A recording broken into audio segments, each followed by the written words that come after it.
नमस्कार साथियों, एक बार फिर से आप सभी का बहुत बहुत स्वागत है लोदाजी क्लासेस के यूट्यूब प्लेटफॉर्म पर।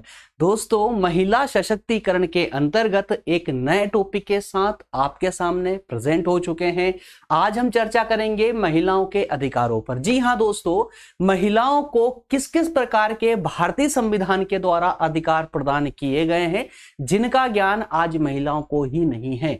अगर इन अधिकारों का ज्ञान महिलाओं को हो जाए तो संभवतः महिला सशक्तिकरण के इस दौर में महिलाओं की स्थिति और अत्यधिक सुदृढ़ हो जाए।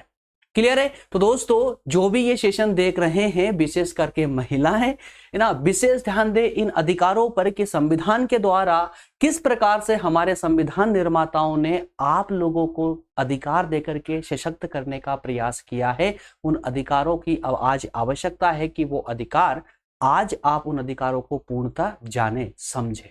चलिए शुरुआत करते हैं अपने आज के सेशन की। आज के सेशन में कंप्लीट उन सभी कॉन्स्टिट्यूशनल राइट्स पर डिस्कस होगा जो कि हमारे संविधान निर्माताओं ने देने का प्रयास, महिलाओं को देने का प्रयास किया है। दोस्तों, ये हमारा सेशन फाउंडेशन कोर्स के अंतर्गत बीए, बीकॉम, बीएससी, बीएचएससी और बीबीए और बीए एलएलबी के साथ बीसीए के सभी छात्रों के लिए उसी प्रकार से महत्वपूर्ण है जिस प्रकार से बीए सेकेंड ईयर वालों के लिए। Is it clear? चलिए आगे बढ़ते दोस्तों। सेशन हमारा कंटिन्यू चल रहा है। अभी से पहले 4 सेशन हो चुके हैं इसको लेकर के। क्लियर है? और हमारे सभी सेशन आप देख पाएंगे, सभी प्लेलिस्ट क्लियर बना दी गई है। सभी सब्जेक्ट की अलग अलग अपने नाम से प्लेलिस्ट मिल जाएगी, जाकर के सर्च कर सकते हैं आप लोग। प्लेलिस्ट में कैसे पहुंचे नए स्टूडेंट्स के लिए सिर्फ 5 से 10 मिनट रुकिए, मैं आपको बताने वाला हूं एक छोटी सी वीडियो क्लिप के माध्यम से। ठीक है ना, जिसके माध्यम से आप आसानी से समझ पाएंगे कैसे हम आप जो है हमारे सभी सेशन क्रम अनुसार देख सकते हैं और कैसे आप हमारी नोट्स डाउनलोड कर सकते हैं। वो सारी बात में भी जस्ट 5-10 मिनट बाद बताने वाला हूं। चलिए शुरू करते हैं अपना सेशन आज का। सेकेंड यूनिट आज से स्टार्ट हो चुकी है। सेकेंड यूनिट में आपको मात्र 2 टॉपिक पढ़ना है इस सब्जेक्ट के अंतर्गत। 2 टॉपिक में सबसे पहला टॉपिक होगा भारतीय संविधान में महिलाओं के अधिकार, कॉन्स्टिट्यूशनल राइट्स ऑफ वुमेन्स पर आज हम डिस्कस करने जा रहे हैं। इसके बाद नेक्स्ट टॉपिक जो दोस्तों होने वाला है वो होगा महिला सशक्तिकरण की विभिन्न प्रकार की नीति, राष्ट्रीय स्तर की और राज्य स्तर की। तो women empowerment policy central and state level. Is it okay? चलिए तो अब बात करेंगे दोस्तों आज के हमारे महत्वपूर्ण टॉपिक की। आज का जो हमारा टॉपिक है वो टॉपिक होगा भारतीय संविधान में महिलाओं के अधिकार। भारतीय संविधान में महिलाओं के अधिकार।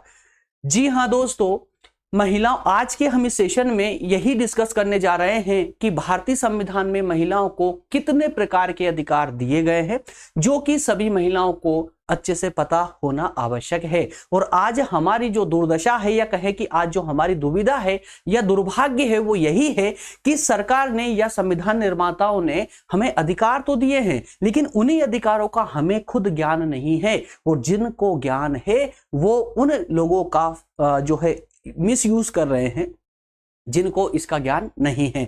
इसलिए संविधान के द्वारा प्रदत्त हमारे मौलिक अधिकारों से लेकर के नीति निर्देशक तत्वों के अंतर्गत या मूल कर्तव्यों को लेकर के या अन्य जो भी अनुच्छेद हैं सभी को लेकर हमें ज्ञान होना चाहिए। दोस्तों, महिलाओं के अधिकारों को लेकर के भारतीय संविधान की अगर हम बात करें तो संविधान के अंतर्गत महिलाओं को विशेष रूप से 4 स्थानों पर अधिकार दिए गए हैं। जी हां, ध्यान दीजिएगा, मैंने 4 प्रकार के अधिकार नहीं बोले, मैंने बोला है कि भारतीय संविधान में 4 स्थानों पर विशेष रूप से महिलाओं को अधिकार प्रदान किए गए हैं। अगर हम बात करें कहां कहां पर, तो दोस्तों सबसे जो इंपॉर्टेंट पार्ट्स है संविधान का, जो कि संविधान का भाग 3 उसके अंतर्गत जो मूल अधिकार है ना, फंडामेंटल राइट्स है, उसके अंतर्गत दिया गया है। अर्थात कि मौलिक अधिकारों में महिलाओं को कुछ अनुच्छेदों के माध्यम से विशेष अधिकार दिए गए हैं। उसके अलावा नीति निर्देशक तत्वों के अंतर्गत भी महिलाओं को कुछ विशेष अधिकार हमारे संविधान निर्माताओं के द्वारा प्रदान किए गए थे, जो आगे चल करके मूल अधिकारों का भाग बनना था। क्लियर है? मूल कर्तव्यों के अंतर्गत भी पुरुषों के लिए कुछ कर्तव्य निर्धारित किए गए थे, जो स्वतः ही आगे चल के और महिलाओं के अधिकारों के रूप में कन्वर्ट होने थे। इसके अलावा दोस्तों संविधान में कुछ अनुच्छेदों का ऐसे अनुच्छेदों का भी प्रबंध किया गया था जिनके द्वारा महिलाओं को कुछ विशेष अधिकार प्रदान किए जाने थे। क्लियर है? तो इस प्रकार से आप देख पा रहे हैं कि चारों जो 4 खंड है अलग अलग संविधान के, चारों खंडों के माध्यम से महिलाओं को विशेष अधिकार प्रदान करने का प्रयास किया गया था हमारे संविधान के द्वारा। दोस्तों, इसी सेशन में हम चर्चा करेंगे इन्हीं सभी अधिकारों के एक एक अनुच्छेद को पूरे विस्तार से समझने का प्रयास करेंगे, जिससे कि कहीं से कहीं तक कोई पक्ष इसका छूट ना जाए। चलिए शुरू करते हैं फिर एक एक को लेकर। सबसे पहले हम बात करेंगे मूल अधिकारों के अंतर्गत महिलाओं के अधिकार। मूल अधिकारों में फंडामेंटल राइट्स के अंतर्गत महिलाओं को कौन कौन से अधिकार दिए गए हैं उस पर चर्चा करेंगे। उससे पहले मूल अधिकारों की जरा स्थिति तो जान ले कि मूल अधिकारों के अंतर्गत स्थिति क्या है। दोस्तों, अगर आपने थोड़ा बहुत भी इतिहास को पढ़ा होगा, थोड़ा बहुत भी समाजशास्त्र को पढ़ा होगा, थोड़ा बहुत आपने जो है राजनीति को पढ़ा होगा, राजनीति विज्ञान को पढ़ा होगा, तो संभवतः आपको इतना तो पता होगा ही कि स्वतंत्रता से लेकर के 1950 से लेकर के जब से हमारा संविधान लागू हुआ है तब से लेकर आज तक महिलाओं की और बच्चों की स्थिति को सुधारने के लिए सरकार के द्वारा निरंतर रूप से कुछ ना कुछ कदम उठाए जाते रहे हैं, सकारात्मक कदम उठाए जाते रहे हैं। और वो कदम इसीलिए उठाए जाते रहे हैं जिससे कि महिलाओं की स्थिति को और बेहतर से बेहतर किया जा सके। लेकिन इस बात से भी इनकार नहीं किया जा सकता कि आज आजादी के 75 वर्षों के बाद भी हम महिलाओं को वो अधिकार प्रदान नहीं कर पाए हैं जिनकी वास्तविक रूप से वो महिलाएं अधिकारी थी, जिनकी महिलाएं वो हकदार थी, जिन अधिकारों पर उनका हक था वो हक हम आज भी नहीं दे पाए। भले ही हमारे संविधान ने वो अधिकार दे दिए हैं, लेकिन उन अधिकारों को आज भी हमने महिलाओं पर लागू नहीं होने दिया है। उसका जवाबदार कोई और नहीं बल्कि हम स्वयं हैं। कैसे? दोस्तों, संविधान के द्वारा कई अधिकार तो दिए गए हैं, लेकिन महिलाओं तक उन अधिकारों को ना पहुंच पाने का कारण आज पुरुष प्रधान सोच है, पुरुष प्रधान समझ है या हमारी समाज है। अगर जो अधिकार दिए गए हैं उन अधिकारों को लेकर के या जो भी अधिनियम बनाए गए हैं सरकार के द्वारा महिलाओं की स्थिति को दृढ़ करने के लिए, अगर वो सभी अधिनियम या वो सभी कानून पूरी तरह से लागू होते समाज पर और प्रॉपर तरीके से काम करते, तो बताइए क्या स्त्रियों से किसी भी स्थान पर कहीं भी प्रकार से क्या भेदभाव आज हो रहा होता? क्या महिलाओं पर किसी भी प्रकार का कोई अत्याचार हो रहा होता? बिल्कुल नहीं। क्यों? क्योंकि जो अधिकारों को लेकर के अधिनियम बनाए गए थे वो बनकर तो आए, लेकिन पूरी तरह लागू नहीं हो पाए, समाज में वो पूरी तरह कार्य नहीं कर पाए। उसका कारण कहीं ना कहीं आज भी पुरुष प्रधान हमारी समाज है। दोस्तों, आज इसी क्रम में हम चर्चा करने जा रहे हैं संविधान के अंतर्गत जो संविधान का अहम पार्ट है मूल अधिकार वाला, उस मूल अधिकार वाले पार्ट में किस किस अनुच्छेद के अंतर्गत महिलाओं को कौन कौन से अधिकार प्रदान किए गए हैं। आइए थोड़ा सा डिटेल में दोस्तों हम समझने का प्रयास करते हैं। ये आज का सेशन आपकी बुद्धि को दृढ़, आपकी बुद्धि का विस्तार और साथ ही साथ में आपके एग्जाम के दृष्टिकोण से आपको बेहतर कंटेंट दोनों ये तीनों सारे कार्य करने में आपकी सहायता करेगा। चलिए, अगर आप स्टडी नहीं भी कर पा रहे हैं और ये सेशन ले रहे हैं दोस्तों, तो यकीन मानिए आज आपकी जो ज्ञान है उस ज्ञान या आपके जो शब्दकोश है उसमें और विस्तार होगा। एक नई जानकारी आपको आज मिलने वाली है। चलिए शुरू करते हैं। संविधान के मौलिक अधिकारों के अंतर्गत दोस्तों एक अनुच्छेद है, अनुच्छेद 14, आर्टिकल 14, जो कहता है जो कानूनी समानता की बात करता है। तो अनुच्छेद 14 कहता है कि भारत के पूरे राज्य क्षेत्र में किसी के भी साथ, किसी भी व्यक्ति के साथ, अब यहां पर सिर्फ महिलाएं नहीं बल्कि किसी भी व्यक्ति के साथ विधि के समक्ष समता और विधियों के समान संरक्षण से राज्य के द्वारा वंचित नहीं किया जाएगा। क्या कहा गया है यहां पर? ध्यान दीजिएगा। अनुच्छेद 14 कहता है कि पूरे भारत के राज्य क्षेत्र में जहां जहां तक भारत का क्षेत्र होगा उस पूरे क्षेत्र में राज्य सरकार के द्वारा, अर्थात कि हमारी सरकार के द्वारा किसी भी व्यक्ति को विधि के समक्ष समता और विधियों के समान संरक्षण से वंचित नहीं किया जाएगा। समानता का तात्पर्य यहां पर यह है कि स्त्री और पुरुष में किसी भी प्रकार का लिंग भेद नहीं होगा। क्या नहीं होगा? लिंग भेद नहीं होगा कि आप स्त्री हैं, पुरुष नहीं हैं, इसलिए आपका यह अधिकार नहीं है, आप ये कार्य नहीं कर सकते। ऐसा राज्य सरकार ये बोल करके भेदभाव नहीं कर सकती। तो जो कार्य पुरुष कर सकता है वो प्रत्येक कार्य स्त्री भी कर सकती है। जरूरत है हमारी मानसिकता में परिवर्तन की, विशेषकर महिलाओं के लिए। क्लियर है? तो आर्टिकल 14 याद रखेंगे आप लोग। चलिए अगला देखते हैं आर्टिकल 15।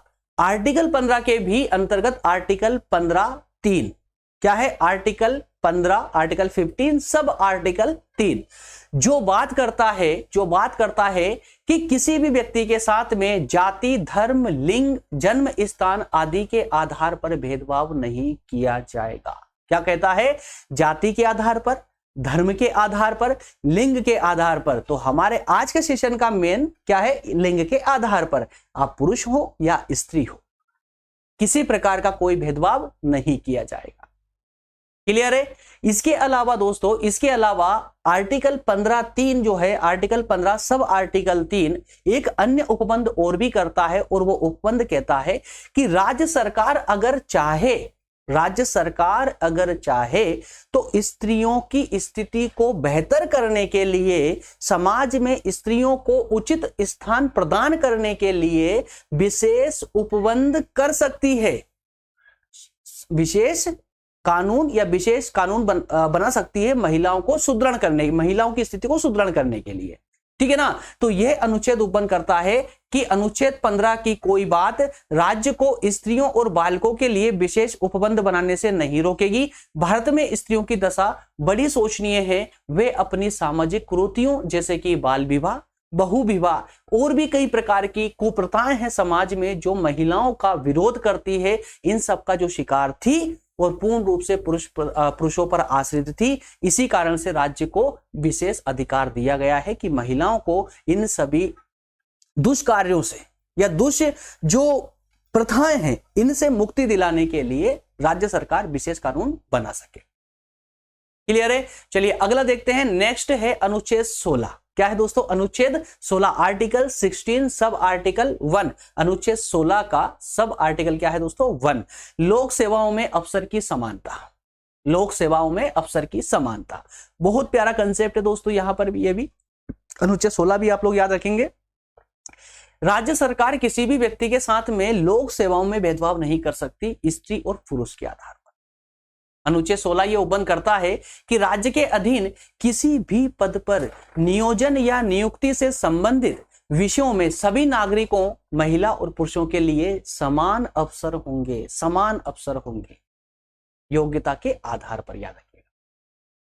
क्लियर है? योग्यता के आधार पर। जी हां, इस आर्टिकल में योग्यता के आधार पर भेदभाव किया जा सकता है ना? लोक सेवाओं में योग्यता के आधार पर भेदभाव किया जा सकता है, लेकिन लिंग के आधार पर, समाज के आधार पर, धर्म के आधार पर आदि, जन्म स्थान आदि आधारों पर भेदभाव संभव नहीं है। क्लियर? नेक्स्ट है आर्टिकल 19(1). आर्टिकल 19(1) जो आर्टिकल 19(1) कहता है अभिव्यक्ति की स्वतंत्रता की गारंटी देता है। भारत के प्रत्येक नागरिक को अभिव्यक्ति की स्वतंत्रता की गारंटी देता है। अनुच्छेद 19 में महिलाओं को स्वतंत्रता का अधिकार प्रदान किया गया है ताकि वह स्वतंत्र रूप से भारत के क्षेत्र में आवागमन कर सके, निवास, भारत के किसी भी क्षेत्र में निवास कर सके, कहीं पर भी जाकर के भारत के अंदर व्यवसाय कर सके। स्त्री लिंग होने के कारण किसी भी कार्य से उनको वंचित करना मौलिक अधिकारों का उल्लंघन माना जाते हुए इसे एक दंडनीय अपराध माना जा सकता है। क्लियर है? तो इस प्रकार से दोस्तों कुछ आर्टिकल, इस सभी आर्टिकल आपको याद रखना है। याद रखिएगा, ये कंटेंट में आपको एग्जाम के दृष्टिकोण से तो दे ही रहा हूं, साथ ही साथ में अपने दिमाग में इन आर्टिकलों को जो है स्टोर कर लीजिए। जितना मैं आपको समझा रहा हूं पर्याप्त है आपके ज्ञान के लिए, आपके नॉलेज के लिए पर्याप्त है। सिर्फ आर्टिकल आपको याद रखना है, ये ना। आर्टिकल 14, 15, 16, 19 और आप बात करते हैं 21 की, सबसे महत्वपूर्ण आर्टिकल जो कि प्रत्येक व्यक्ति के लिए है। अनुच्छेद 21 स्त्री एवं पुरुष दोनों को ही प्राण और दैहिक स्वतंत्रता की गारंटी देता है। संविधान के द्वारा हमारे संविधान निर्माता आर्टिकल 21 की व्यवस्था करके भारत के प्रत्येक नागरिक को प्राण और दैहिक स्वतंत्रता की गारंटी देते हैं। किसी भी व्यक्ति को उसके प्राणों से वंचित नहीं किया जा सकता है। प्रत्येक व्यक्ति को जीने का अधिकार है। प्राणों से वंचित नहीं किया जा सकता, किसी व्यक्ति के प्राण नहीं लिए जा सकते हैं सिवाय एक कंडीशन के। कौन सी कंडीशन? प्राण सिर्फ और सिर्फ विधि बना करके ही किसी व्यक्ति को प्राणों से वंचित किया जा सकता है। जैसे कि कोई बड़ा दुष्कार्य करने पर, कोई बड़ा अपराध करने पर जब न्यायालय के द्वारा फांसी की सजा दी जाती है तो वो एक विधि के अंतर्गत होती है। सिर्फ उस विधि के अलावा किसी अन्य प्रकार से किसी भी व्यक्ति को उसके प्राणों से वंचित नहीं किया जा सकता। क्लियर है? तो प्राण एवं दैहिक स्वतंत्रता तभी सभी अधिकारों में सबसे ज्यादा श्रेष्ठ है, क्योंकि प्राण सबसे ज्यादा आवश्यक है। अनुच्छेद 21 इसी अधिकार को संरक्षण प्रदान करता है। इज इट क्लियर दोस्तों? चलिए एक एक करके पूरे क्लियर करते जा रहा हूं ना, बस याद रखना आपकी जिम्मेदारी है। आर्टिकल मात्र आपको याद रखना है, उसकी डिटेल अपने आप याद रह जाएगी आप लोगों को, निश्चिंत रहिए, बिल्कुल याद रहेगी। चलिए नेक्स्ट है आर्टिकल 23 और 24। आर्टिकल 23 और 24 बहुत प्यारा कंसेप्ट है, हालांकि अब इतना ज्यादा नहीं है, लेकिन एक समय था, इसी कारण से संविधान में आर्टिकल 23-24 को इंक्लूड किया गया था। 23 और 24 महिलाओं को शोषण से मुक्त करता है, शोषण से मुक्त करता है। अनुच्छेद 23-24 में द्वारा महिलाओं की खरीदी बिक्री, वेश्यावृत्ति के लिए जबरदस्ती करना, भीख मंगवाना, इन सबको दंडनीय माना गया है। समझिएगा यहां पर एक एक कंसेप्ट को बारीकी से। अनुच्छेद 23 और 24 के द्वारा यह व्यवस्था की गई है कि कोई भी व्यक्ति महिलाओं की खरीद बिक्री नहीं कर सकता, महिलाओं से वेश्यावृत्ति के लिए जबरदस्ती नहीं कर सकता, महिलाओं से किसी प्रकार से उनसे भीख मंगवाने के लिए उनका इस्तेमाल नहीं कर सकता। ये सब घोर दंडनीय अपराध की श्रेणी में आते हैं इन अनुच्छेदों के द्वारा। इसके लिए भी सरकार ने 1956 में Suppression of Immoral Traffic in Women and Girls Act के नाम से एक अधिनियम भी पारित किया था। किस नाम से? Suppression of Immoral Traffic in Womens and Girls. Clear है? कब? 1956 में। एक्ट का नाम याद रखना दोस्तों, डेट भी याद रखना है ना। संसद के द्वारा पारित किया गया था ताकि महिलाओं के विरुद्ध जितने अत्याचार हो रहे हैं, जो शोषण हो रहे हैं, उनको समाप्त किया जा सके। क्लियर है? नेक्स्ट है अनुच्छेद 39, अनुच्छेद 39, समान कार्य के लिए समान वेतन, वर्तमान समय की सबसे बड़ी मांग, वर्तमान समय की सबसे बड़ी मांग। हालांकि ये अधिकार देखिए, अब यहां पर आप देख सकते हैं अनुच्छेद 39 संविधान में स्पष्ट अधिकार दे दिया गया है समान कार्य के लिए समान वेतन, लेकिन क्या कार्य क्षेत्र में ऐसा हो पा रहा है? आज भी वर्तमान में बात करते हैं तो समान कार्य में जब एक स्त्री बेटी हो और एक पुरुष हो तो पुरुष की तनख्वाह संभवतः स्त्री से ज्यादा ही होती है, स्त्री की तनख्वाह कम होती है, प्रत्येक क्षेत्र में देख लीजिए आप। जबकि अनुच्छेद 39 ये व्यवस्था करता है कि कोई व्यक्ति एक समान कार्य के लिए महिला और पुरुष में भेदभाव नहीं कर सकता। आर्थिक न्याय प्रदान करने के लिए संविधान निर्माताओं के द्वारा अनुच्छेद 39 का में स्त्री को जीविका के पर्याप्त साधन प्राप्त करने का अधिकार, अनुच्छेद 39 दा में समान कार्य के लिए समान वेतन का उपबंध किया गया है। अनुच्छेद 39 दा के निर्देशों के अनुपालन में संसद ने समान पारिश्रमिक अधिनियम 1976 पारित किया था। कौन सा? समान पारिश्रमिक अधिनियम 1976, जिसके अंतर्गत प्रत्येक महिला और प्रत्येक पुरुष को समान कार्य के लिए समान वेतन की व्यवस्था की जानी चाहिए थी, जो कि आज समाज में लागू नहीं है। अगला है अनुच्छेद 42, ज्यादा नहीं है, डोंट वरी, कंप्लीट होने वाले हैं, ज्यादा अनुच्छेद नहीं दूंगा आपको आर्टिकल, लेकिन लगभग 10 आर्टिकल तो हम डिस्कस करेंगे, जिससे थोड़ा सा नॉलेज तो बढ़े हमारा, है ना। अनुच्छेद 42 आर्टिकल 42 ये क्या बोलता है दोस्तों? तो ये स्पेशली महिलाओं के लिए बनाया गया था, कार्य स्थल पर कार्य करने वाली महिलाओं के लिए। जो महिलाएं घर से बाहर जाकर के कार्य करती है, किसी विशेष फैक्ट्री में, किसी विशेष उद्योग में, कहीं पर भी, है ना, जहां कार्य करती है महिलाएं, तो उनके लिए विशेष उपबंध किया गया था अनुच्छेद 42 के अंतर्गत, जहां जिसके अंतर्गत उनको प्रसूति सहायता प्रदान की गई थी। प्रसूति के समय, उससे पहले और प्रसूति के कुछ महीने बाद तक भी उस कार्य स्थल पर महिलाओं के लिए विशेष व्यवस्था करने की व्यवस्था की गई थी। अनुच्छेद 42 महिलाओं के लिए प्रसूति की सहायता की व्यवस्था करता है। इस अनुच्छेद के अनुसार राज्य काम की न्याय संगत और मानवोचित दशाओं को सुनिश्चित करने के लिए प्रसूति सहायता के लिए उपबंध करेगा। याद रखिएगा आप लोग। नेक्स्ट है अनुच्छेद 46। ये क्या बोलता है दोस्तों, इस बात का आह्वान करता है कि राज्य दुर्बल वर्गों के शिक्षा और अर्थ संबंधी क्षेत्रों की विशेष रूप से सावधानी से अभिवृद्धि करेगा ताकि सामाजिक अन्याय एवं सब प्रकार के शोषण से संरक्षा कर सके। खाली सिंपल सा है, पिछड़े हुए क्षेत्रों का सरकार विकास करेगी, जो पिछड़े हुए क्षेत्र हैं उनका विकास करेगी ताकि उनके साथ अन्याय ना हो सके, वो भी मुख्य धारा में जुड़ सके। क्लियर है? चलिए, इस प्रकार से दोस्तों, इस प्रकार से हमने 9 तो अभी तक आर्टिकल हो चुके हैं निश्चिंत रहिए, कंप्लीट होने वाले, ज्यादा नहीं है, डोंट वरी। आर्टिकल 51, अनुच्छेद 51 का ड़ में भारत के सभी लोग ऐसी प्रथाओं का त्याग करेंगे जो स्त्रियों के सम्मान के विरुद्ध हो।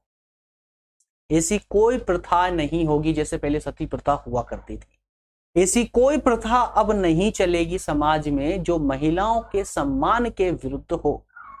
लेकिन दुर्भाग्यवश आज भी ऐसी कई प्रथाएं विद्यमान हैं हमारे समाज में जो महिलाओं के सिर्फ आत्मसम्मान के लिए ही नहीं बल्कि महिलाओं के अस्तित्व के लिए भी जो है हानिकारक है। कई प्रथाएं देखी जा सकती है समाज में। संविधान के भाग 4A जो कि संविधान बनने के बाद में जोड़ा गया था, 4A के नाम से, उसमें व्यवस्था की गई थी अनुच्छेद 51A के नाम से, अनुच्छेद 51 क के नाम से, जो ये कहता है कि हमारा दायित्व है कि हम हमारी संस्कृति की गौरवशाली परंपरा के महत्व को समझे, जो हमारी वास्तविक सभ्यता है, जो हमारी संस्कृति है, उसको समझे। और ऐसी जो प्रथाएं जो बाद में जोड़ी गई अपने हित साधने के लिए, ऐसी प्रथाओं का त्याग करे जो स्त्रियों के खिलाफ हो। कौन कहता है ये? अनुच्छेद 51A। क्लियर? याद रखेंगे, ये मूल संविधान में नहीं था, ये उपबंध ये बाद में किया गया था, बाद में किया गया था। क्लियर है?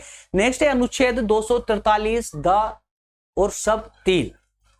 इस अनुच्छेद में प्रत्येक पंचायत में प्रत्यक्ष निर्वाचन से भरे गए स्थानों की कुल संख्या के 1/3 स्थान स्त्रियों के लिए आरक्षित किए गए। कुल मिलाकर के पंचायतों में स्त्रियों की स्थिति और सुदृढ़ करने के लिए, स्त्रियों को राजनीति में प्रवेश कराने के लिए यह विशेष रूप से व्यवस्था की गई थी।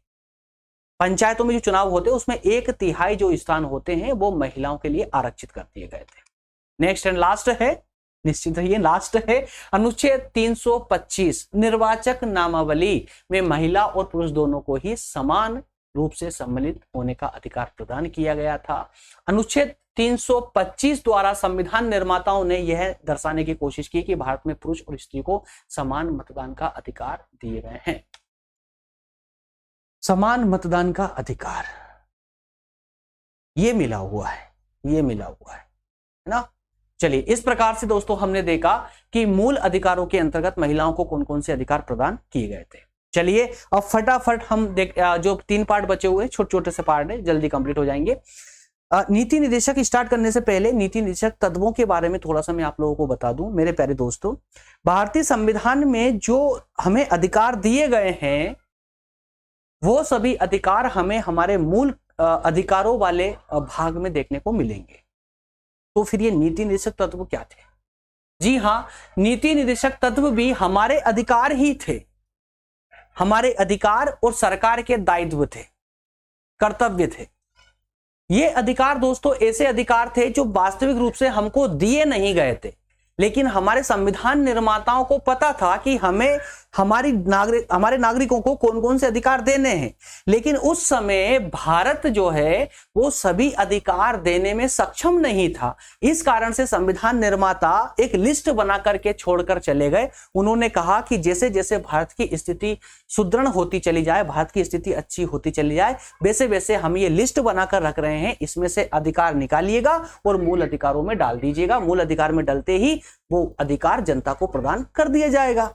तो मूल अधिकार और नीति निदेशक तत्वों में सिर्फ इतना ही फर्क था कि मूल अधिकारों के लिए हम न्यायालय की शरण ले सकते हैं। अगर हमारे मूल अधिकारों का हनन कोई व्यक्ति या सरकार करती है तो हम न्यायालय का सहारा ले सकते हैं। लेकिन अगर नीति निदेशक तत्वों का जो है अगर नीति निर्देशक तत्व सरकार हमको प्रदान नहीं करती है तो हम न्यायालय की शरण नहीं ले सकते। सरकार का ये दायित्व है, उसका कर्तव्य है। जब भारत की स्थिति अच्छी होती, जैसे जैसी स्थिति अच्छी होती चली जाएगी, वैसे वैसे नीति निर्देशक तत्व मूल अधिकार बनते चले जाएंगे। वो संभवतः कुछ नीति निर्देशक तत्व जो है आगे चल करके मूल अधिकार बने भी हैं, ठीक है ना।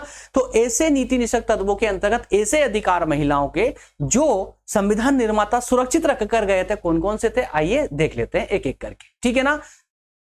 चलिए, सबसे पहले अनुच्छेद 39। अनुच्छेद 39 संभवतः अभी अभी आप पढ़ के आ रहे हैं, तो अब यहां पर आप कंफ्यूज मत होइएगा, कंफ्यूज मत होइएगा। कुछ नीति निर्देशक तत्व जो अब नीति निर्देशक तत्व नहीं रहे हैं वो मूल अधिकार बन चुके हैं, इसलिए दोनों तरफ देखने को मिल रहे हैं, ठीक है ना। अनुच्छेद 39 आर्थिक न्याय प्रदान करने के लिए 39 का में स्त्री को जीविका के पर्याप्त साधन प्रदान करने का अधिकार। अनुच्छेद 39 दा में समान कार्य के लिए समान वेतन, जिस पर हम अच्छे से चर्चा कर भी चुके हैं, क्लियर है। तो अनुच्छेद 39 देखिए, अब आप यहां पर कंटेंट आपको दोनों जगह काम आ रहा है, मूल अधिकारों में भी और नीति निर्देशक तत्वों में भी, ठीक है ना। इसके अलावा अनुच्छेद 42, अनुच्छेद 42 क्या कहा था यहां पर, प्रसूति सहायता, महिलाओं के लिए प्रसूति की सहायता, क्लियर है ना। यह भी सरकार का दायित्व था जो आगे चल करके सरकार को देना था, वो सरकार दे चुकी है और अब सब जगह लागू भी हो चुका है। अनुच्छेद 46 आर्टिकल 46, आर्टिकल 46 क्या कहता है कि राज्य दुर्बल वर्गों के शिक्षा और अर्थ संबंधी बातों का ध्यान रखेगा और उनका विकास करेगा, संभवतः बड़ी सावधानी से उनका विकास करेगा, है ना। जो शिक्षा के क्षेत्र में और जो आर्थिक क्षेत्र में पिछड़े हुए हैं उन दुर्बल वर्गों का आरक्षण देकर के उनकी सहायता करेगा, उनका विकास करेगा, उनको मुख्य धारा में जोड़ने का प्रयास करेगा, ठीक है। ओके, आगे बढ़ते हैं। तो बस मात्र ये तीन ही थे मूल नीति निर्देशक तत्वों के अंतर्गत, मात्र ये तीन रख लीजिए जो महिलाओं से डायरेक्टली संबंधित थे। अधिकार तो बहुत सारे हैं, याद रखिएगा, अधिकारों की लिस्ट बड़ी लंबी है, लेकिन जो महिलाओं से प्रत्यक्ष रूप से संबंधित थे ये 3 आर्टिकल थे और लगभग तीनों ही आर्टिकल मूल अधिकार अब बन चुके हैं, ठीक है ना। आइए मूल कर्तव्य देख लेते हैं, कैसे कौन से कर्तव्य थे जो आगे चल करके अधिकार बन चुके महिलाओं के लिए। संविधान के मूल कर्तव्य दोस्तों मैं बता दूं आप लोगों को, मूल संविधान में नहीं थे। मूल संविधान किसको कहते हैं? जब पहली बार संविधान लिखकर लागू किया गया था उस संविधान को हम मूल संविधान कहते हैं, और जब संशोधन करने के बाद में संविधान में कुछ अन्य भाग जोड़े गए, कुछ अनुच्छेद जोड़े गए, है ना। तो ये जो बाद में संविधान में संशोधन करके जो संविधान में भाग या अनुच्छेद जोड़े गए ना, उसी का परिणाम है ये वाला भाग, भाग 4A। भाग 4A याद रखिएगा। तो संविधान के भाग 4A के अनुच्छेद 51A में स्पष्ट रूप से कहा गया है कि हमारा दायित्व है कि हम हमारी संस्कृति की गौरवशाली परंपरा के महत्व को समझें और ऐसी प्रथाओं का त्याग करें जो कि स्त्रियों के सम्मान के खिलाफ हो, जिसे आज मौलिक अधिकारों की श्रेणी में रखा जा चुका है। Is it clear? चलिए आगे बात करते हैं। कुछ और अनुच्छेद ऐसे हैं जहां पर महिलाओं को डायरेक्टली कुछ ऐसे अधिकार प्रदान किए गए थे जो उनकी स्थिति को सुदृढ़ बनाने में काफी सहायक हो सकते थे। संविधान का 73वां और 74वां संविधान, माफ कीजिएगा, संशोधन, संविधान का 73वां संशोधन और 74वां संशोधन 1992 द्वारा पंचायतों और नगर पालिकाओं में महिलाओं के लिए स्थानों का आरक्षण किया जाना एक, ठीक है ना।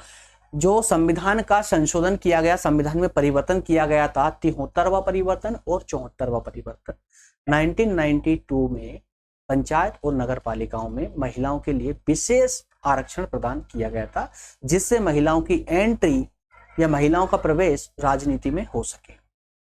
नेक्स्ट था अनुच्छेद 243(3) अनुच्छेद में प्रत्येक पंचायत में, ठीक है ना, पंचायतों के लिए आरक्षण, पंचायतों में महिलाओं के लिए आरक्षण कितना? 1/3 स्थान, 1/3 स्थान। 3 में से 1 सीट महिलाओं की होगी, 3 में से 1 सीट महिलाओं की होगी, ठीक है ना। अनुच्छेद 325 में क्या कहा गया था? निर्वाचन नामावली, महिला और पुरुष दोनों को ही समान रूप से देखा जाएगा, अर्थात कि मतदान का अधिकार दोनों को ही समान रूप से प्राप्त होगा, मतदान का अधिकार दोनों को ही समान रूप से प्राप्त होगा। क्लियर है? चारों भागों पर हमने चर्चा की है। इस प्रकार से आपका ये कंसेप्ट पूरी तरह क्लियर हो जाना चाहिए। निष्कर्ष में आप ये कंटेंट का इस्तेमाल कर सकते हैं अपने एग्जाम के लिए, ज्यादा कुछ खास नहीं है बट ओके, कर सकते हैं आप लोग। समय समय पर संविधान में महिलाओं की स्थिति को मजबूत करने के लिए संशोधन किए जाते रहे हैं, क्योंकि इस पुरुष प्रधान समाज में महिलाओं के साथ लैंगिक आधार पर किए जा रहे भेदभाव को समाप्त करने के लिए उनके अधिकारों को न केवल सुनिश्चित करना जरूरी है, बल्कि उन अधिकारों का क्रियान्वयन भी पूरी ईमानदारी और पूरी निष्ठा से करने की आवश्यकता है। तभी कहीं जाकर के महिलाओं का वास्तविक विकास किया जा सकता है या महिलाओं की स्थिति को समाज में समान महत्व दिया जा सकता है। अन्यथा ये कहावतें सिर्फ कहावतें ही बनकर रह जाएगी। चलिए मिलेंगे इसी के साथ अगले सेशन में दोस्तों, और जो अगला सेशन होगा हमारा वो होगा महिलाओं की विशेष विभिन्न स्तरों की नीति पर, जिसमें एक नीति होगी राष्ट्रीय और एक नीति होगी राज्य स्तर की। क्लियर है? तो महिला सशक्तिकरण की राष्ट्रीय एवं राज्य स्तर की नीति पर अगला सेशन हमारा होगा। मिलेंगे बहुत जल्दी अगले सेशन में। अच्छा, जाने से पहले एक बार वो शॉर्ट क्लिप देख जाइए, जहां से आप हमारे सभी टॉपिकों को, सभी लेक्चरों को, सभी सब्जेक्ट के सभी लेक्चर क्रम अनुसार कहां से देख सकते हैं आप लोग, कैसे आप नोट्स डाउनलोड कर सकते हैं। आइए तो मैं वो वीडियो क्लिप स्टार्ट कर देता हूं, जो आपकी मदद करेगा हमारे सभी सब्जेक्ट के सभी टॉपिकों तक पहुंचाने में। क्लियर है? ओके, 2 मिनट का है दोस्तों, बनकर रुक कर देखते रहिएगा उसको, है ना।